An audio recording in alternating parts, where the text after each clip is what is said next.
Hello प्यारे बच्चे, नमस्कार। कैसे हैं आप? मैं मयंक सिंह अपने यूट्यूब चैनल एग्जाम बिंदु में आपका स्वागत करता हूं। आइए हम लोग साइंस के 25 क्वेश्चन देखते हैं। पहला प्रश्न है, कार्बन का आइसोटोप 11 इसका प्रयोग होता है।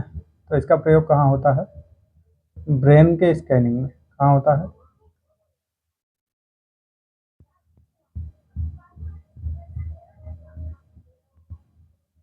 प्यारे बच्चे, आपको पता होगा जो कार्बन है इसका परमाणु क्रमांक कितना है? 6। और इसके कौन कौन से आइसोटोप होते हैं? एक कार्बन 11 होता है, एक कार्बन 12 होता है ना, कार्बन 13 होता है और कार्बन 14 होता है। आपको पता होगा कार्बन 14 का प्रयोग क्या इसमें किया जाता है? जीवाश्मों का आयु ज्ञात करने में।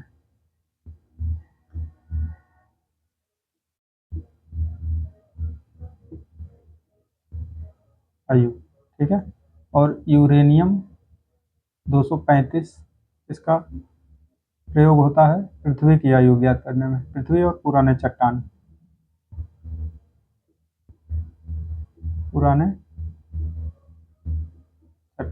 ठीक है। कोबाल्ट 60 इसका प्रयोग किया जाता है कैंसर के इलाज में। इसमें किया जाता है कैंसर के इलाज में। और साथ में एयू, एयू का मतलब गोल्ड, है ना। गोल्ड 198 इसका भी प्रयोग किया जाता है कैंसर के इलाज में। इस बात को आप ध्यान रखेंगे, ठीक। बहुत सारे आइसोटोप हैं, जैसे आयोडीन हो गया 153 153, तो इसका भी प्रयोग किया जाता है जो है थायराइड ग्रंथि के उपचार में और उससे संबंधित कैंसर के उपचार में, ठीक। अगला प्रश्न है, प्रोटॉनों का भार। प्रोटॉन का भार कितना होता है प्यारे बच्चे? प्रोटॉन का सबसे पहले नामकरण किसने किया था? Rather Rutherford. जबकि प्रोटॉन का खोज किसने किया था? गोल्डस्टीन ने। किसने किया था? गोल्डस्टीन। कब किया था? 1919। जो मौलिक कण हैं वो कितने हैं? 3, इलेक्ट्रॉन, प्रोटॉन और न्यूट्रॉन। इलेक्ट्रॉन पे माइनस चार्ज होता है, इस पे प्लस होता है, इस पे कोई भी चार्ज नहीं होता है, ठीक है। प्रोटॉन की बात करें तो प्रोटॉन पे प्लस 1.6 गुणे 10⁻⁻19 कूलाम क्या होता है? चार्ज होता है। इसका भार कितना होता है? इसका सापेक्ष जो भार होता है वो कितना होता है? 1.0072। और इसका जो निरपेक्ष मान होता है वो कितना होता है? 1.6726 गुणे 10⁻⁻27 किलोग्राम, ठीक है। तो प्रोटॉन का भार कितना होता है? इसका सापेक्ष भार होता है 1.0072 और निरपेक्ष भार होता है 1.6726 गुणे 10⁻⁻27 किलोग्राम। इस बात को ध्यान रखेंगे। इसका खोज किसने किया था? गोल्डस्टीन ने, ठीक है। इलेक्ट्रॉन का खोज किसने किया था? J Thomson. किसने किया था? थॉमसन, ठीक है। न्यूट्रॉन का किसने किया था? तो न्यूट्रॉन का 1932 में चैडविक ने किया था। किसने किया था? चैडविक ने। चैडविक। इस बात को ध्यान रखेंगे। H2SO4 का वाष्प घनत्व 22 है, तो इसका अणु भार कितना होगा? प्यारे बच्चे, आपको पता होगा वाष्प घनत्व बराबर क्या होता है?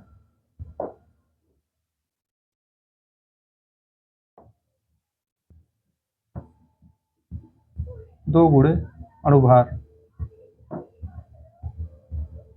2 गुणे अणुभार। तो इसका हम लोग सबसे पहले क्या निकालते हैं? भार।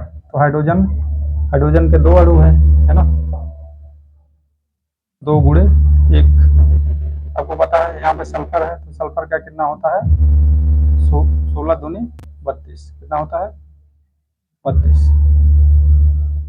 और ऑक्सीजन का कितना होता है? 16। तो इसके 4 अणु है, कितना हो जाएगा? 64, 32 और 2, 64, 32 और 2, 2 2 4 4 8, तो कितना हो गया? 98। 8। इसका जो अणुभार आ गया वो कितना आ गया 98। ठीक है,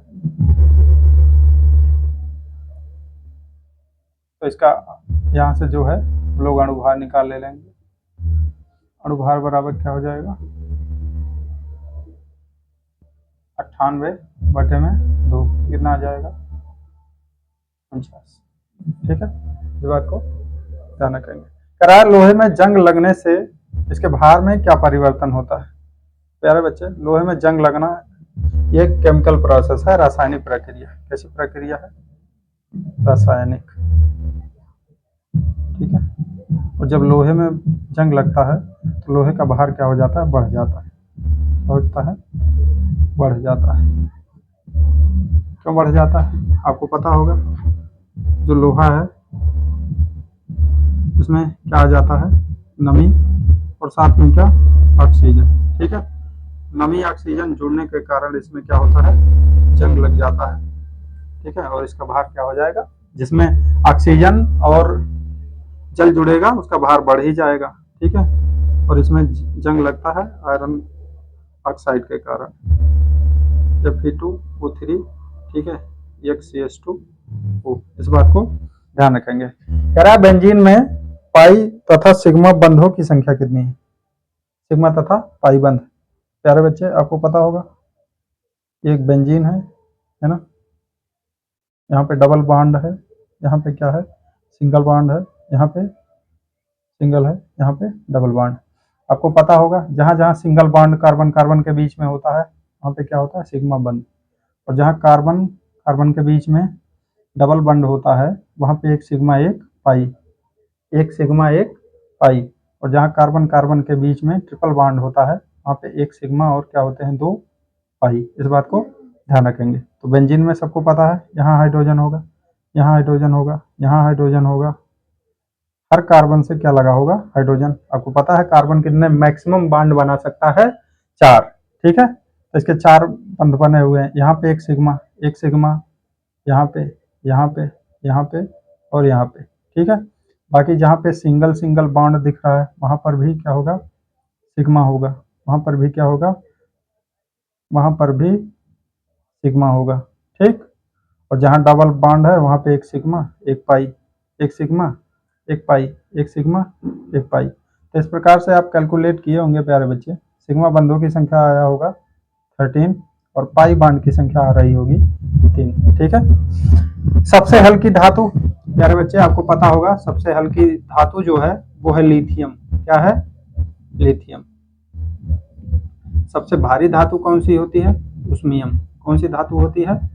उस्मियम। और कौन सी धातु सबसे मुलायम होती है जिसे चाकू से काट सकते हैं? सोडियम। कौन सी धातु होती है? सोडियम। एकमात्र धातु जो द्रव अवस्था में पाया जाता है क्या होता है? पारा। इसी को क्या कहा जाता है? Quick silver. क्या कहा जाता है? Quick silver. और प्यारे बच्चे एकमात्र अधातु ब्रोमीन, जो किस अवस्था में पाया जाता है? द्रव अवस्था में। ठीक है, ग्रेफाइड एक ऐसा कार्बन का रूप है ना, जो मेटल ना होते हुए भी क्या है? विद्युत का सुचालक है। इस बात को भी ध्यान रखें, विद्युत का क्या है? सुचालक।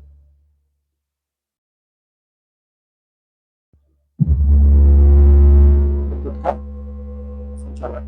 वायु, एलपीजी, गैसोलीन आसुत जल में कौन मिश्रण है? प्यारे बच्चे आपको पता होगा वायु क्या है? एक मिश्रण है। इसमें ऑक्सीजन 21% होता है, 78% नाइट्रोजन होता है। ठीक है, 0.03% कार्बन डाइऑक्साइड अन्य गैसें मिली होती हैं। एलपीजी का फुल फॉर्म क्या होता है? Liquid petroleum gas. Liquid petroleum gas. ठीक है, और एलपीजी में आपको पता है क्या होता है? ठीक है, प्रोपेन और क्या होता है? ब्यूटेन। प्रोपेन और क्या होता है? ब्यूटेन। ठीक है, इन दोनों का मिश्रण होता है। ठीक है, गैसोलीन पेट्रोल को कहा जाता है। किसे कहा जाता है? पेट्रोल को। और पता है कार्बन 8 होता है, हाइड्रोजन कितने होते हैं? 18। इसी को कहते हैं गैसोलीन। ये भी एक क्या है? हाइड्रोकार्बन का मिश्रण। आसुत जल जो होता है, जल का फार्मूला आपको पता होगा मेरे बच्चे, H2O होता है जो एक निश्चित अनुपात में होता है, और जो निश्चित अनुपात में मिला रहता है उसे हम लोग कंपाउंड यौगिक कहते हैं। जो निश्चित अनुपात में नहीं मिला रहता है उसे क्या कहते हैं हम लोग, उसे मिश्रण कहते हैं। तो यहाँ पे इसका जो आंसर हो जाएगा आसुत जल हो जाएगा। आइए इधर कह रहा है बेना किस ऊर्जा को किस में परिवर्तित करता है। तो गर्मी के दिनों में हम लोग क्या डुलाते हैं, बेना, और बेना जो है पेशीय ऊर्जा, पेशीय ऊर्जा को किसमें कन्वर्ट करता है, यांत्रिक, किसमें कन्वर्ट करता है, यांत्रिक ऊर्जा। कह रहा है एक वस्तु के वेग को 9 गुना करने पर उसकी गतिज ऊर्जा। तो प्यारे बच्चे आपको पता होगा गतिज ऊर्जा जो होता है हाफ mv² होता है। क्या होता है, हाफ mv²। और जो स्थितिज ऊर्जा होता है वो क्या होता है, mgh। किसी वस्तु में उसके स्थिति के कारण जो ऊर्जा निहित है उसे बोलते हैं स्थितिज ऊर्जा, और किसी वस्तु में गति के कारण जो ऊर्जा है उसे बोलते हैं गतिज ऊर्जा। इन दोनों को मिला के बोलते हैं क्या, यांत्रिक ऊर्जा। क्या बोलते हैं, यांत्रिक ऊर्जा। तो कह रहा है एक वस्तु है उसका वेग 9 गुना कर दिया जाए। तो वेग को अगर 9 गुना करेंगे तो आपको पता है वेग v² है, 9 का स्क्वायर करेंगे, है ना, 9 का स्क्वायर 81 हो जाएगा। यानी प्रारंभिक ऊर्जा का कितना हो जाएगा, 81 गुना हो जाएगा। इस बात को ध्यान रखेंगे। ऊर्जा कैसी राशि है, तो प्यारे बच्चे आपको पता है ऊर्जा एक अदिश राशि है। कैसी राशि है, अदिश, है ना। और ऊर्जा कहते किसे हैं, कार्य करने की क्षमता ही क्या कहलाती है, ऊर्जा। क्या कहलाती है, ऊर्जा, कार्य करने की क्षमता।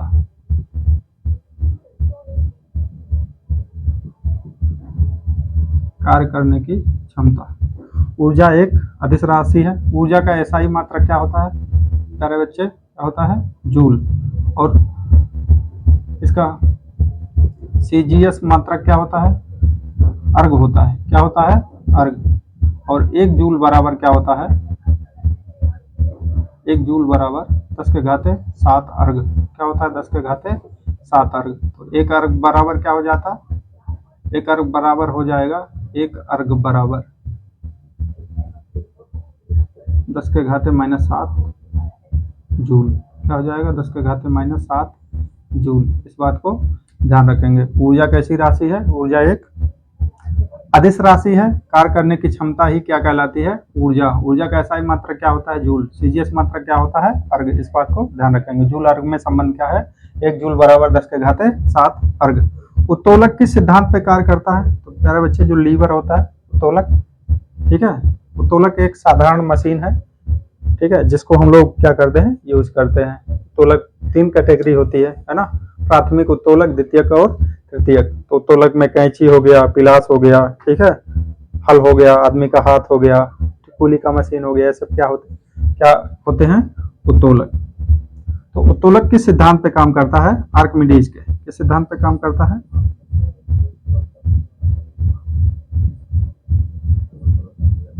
आर्किमिडीज के सिद्धांत पर।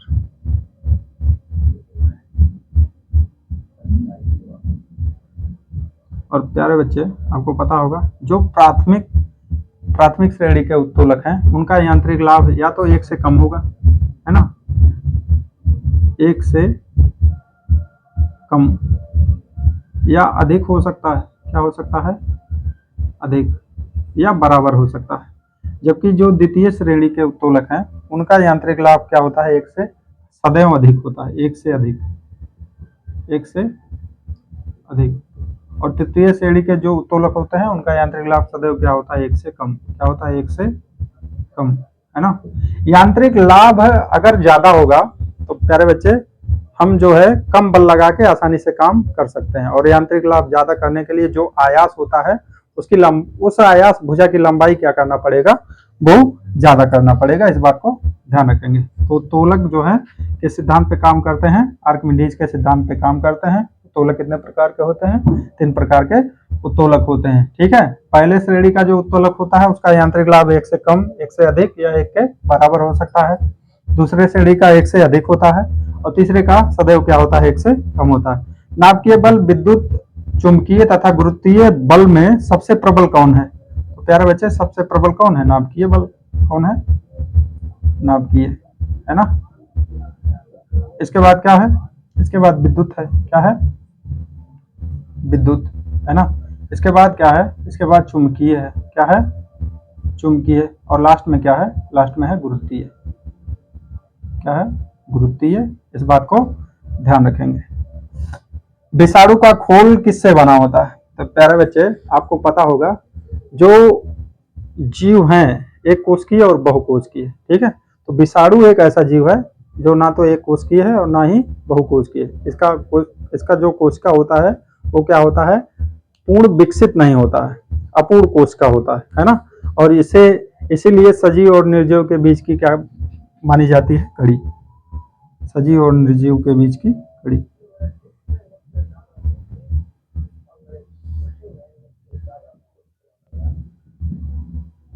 सजीव एवं निर्जीव के बीच की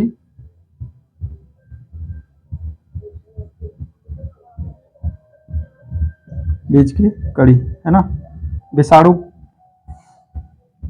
विषाणु का जो केंद्रक होता है वो किससे बना होता है, विषाणु का न्यूक्लियस वो डीएनए और आरएनए से बना होता है, डीएनए प्लस आरएनए से, है ना।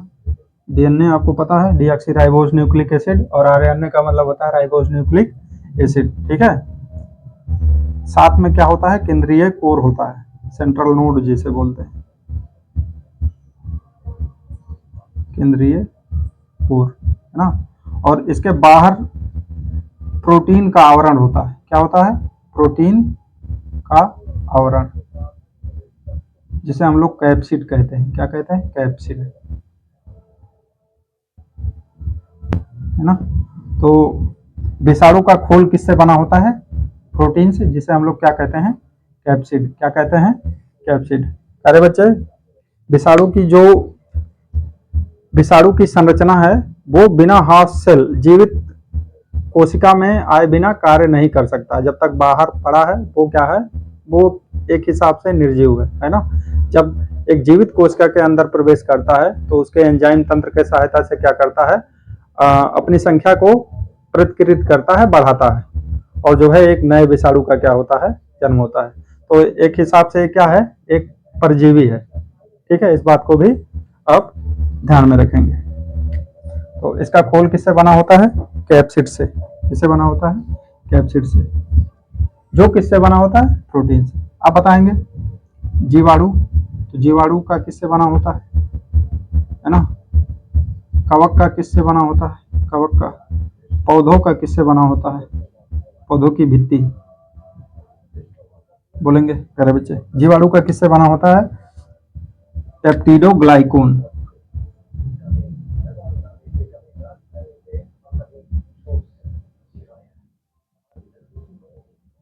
पेप्टिडोग्लाइकेन, है ना।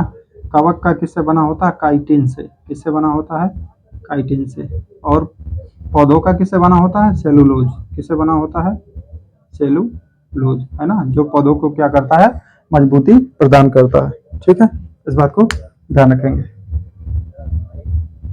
माइटोकॉन्ड्रिया का खोज किसने किया, तो माइटोकॉन्ड्रिया का खोज जो है अल्टमैन ने किया, किसने किया, अल्टमैन।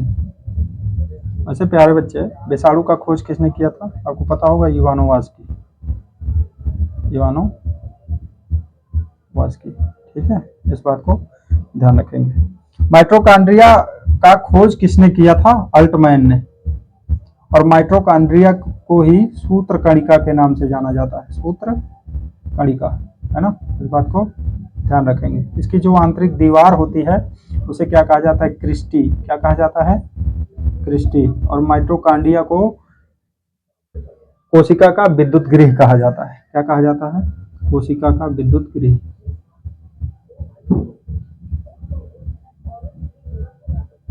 विद्युत।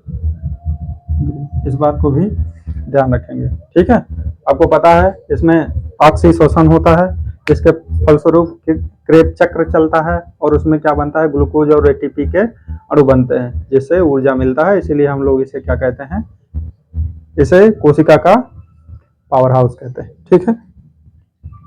कह रहा है रकाब हड्डी, मानव शरीर में कहाँ पाया जाता है प्यारे बच्चे? इस हड्डी का नाम क्या है? रकाब। और रकाब हड्डी को ही स्टेपिस बोला जाता है, जो हमारे कान में पाया जाता है। सबसे छोटी हड्डी कौन सी होती है? स्टेपिस। स्टेपिस, ठीक है, इस बात को ध्यान रखेंगे। चलिए, ठीक है। सुंदरता की हड्डी किसे कहते हैं? सुंदरता, ठीक है। सबसे मजबूत हड्डी कहाँ की है? सबसे मजबूत, है ना। सबसे अधिक भार सहने वाला, सबसे अधिक भार सहने वाला, है ना। सबसे चमकीली हड्डी, सबसे चमकीली। सबसे बड़ा कंट्रास्थी, सबसे बड़ा कंट्रा, ठीक है। तो प्यारे बच्चे, सुंदरता की हड्डी किसे कहा जाता है? कॉलर बोन को। किसे कहा जाता है? कॉलर बोन, है ना, जो कॉलर की हड्डी है, कॉलर बोन, है ना। मजबूत मैंडिबल कहाँ पाई जाती है? जबड़े में, मैंडिबल, ठीक है। सबसे अधिक भार सहने वाला टीबिया। टीबिया हड्डी कहाँ पाई जाती है? पैर में। कहाँ पाई जाती है? पैर में। सबसे चमकीला, वैसे कोई भी हड्डी चमकीली नहीं होती है, फीमर की हड्डी को चमकीला हड्डी माना जाता है, फीमर, ठीक है। सबसे बड़ा कंडरा तो पटेला, घुटने की हड्डी, पटेला। और आपको पता होगा, बोन से बोन किसके द्वारा जुड़ा होता है? लिगामेंट। किससे जुड़ा होता है? लिगामेंट, है ना। और बोन से मांसपेशी, टेंडन। किससे जुड़ा होता है? टेंडन। इस बात को ध्यान रखेंगे। अरे बच्चे, लास्ट हमने लिखा है कोशिका का अध्ययन क्या कहलाता है? लास्ट प्रश्न आप लोग बताएंगे, कोशिका का अध्ययन क्या कहलाता है? क्या कहलाता है? साइटोलॉजी। क्या कहलाता है? साइटोलॉजी। और आपको पता होगा, सबसे पहले कोशिका का जो खोज हुआ, है ना, तो किसने किया था? रॉबर्ट हुक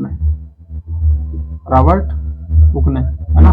इसने कार्क का जो कट था, उसमें जो है सूक्ष्मदर्शी की सहायता से एक मधुमक्खी की छत्ते के आकार की संरचना देखा, जिसको क्या नाम दिया गया?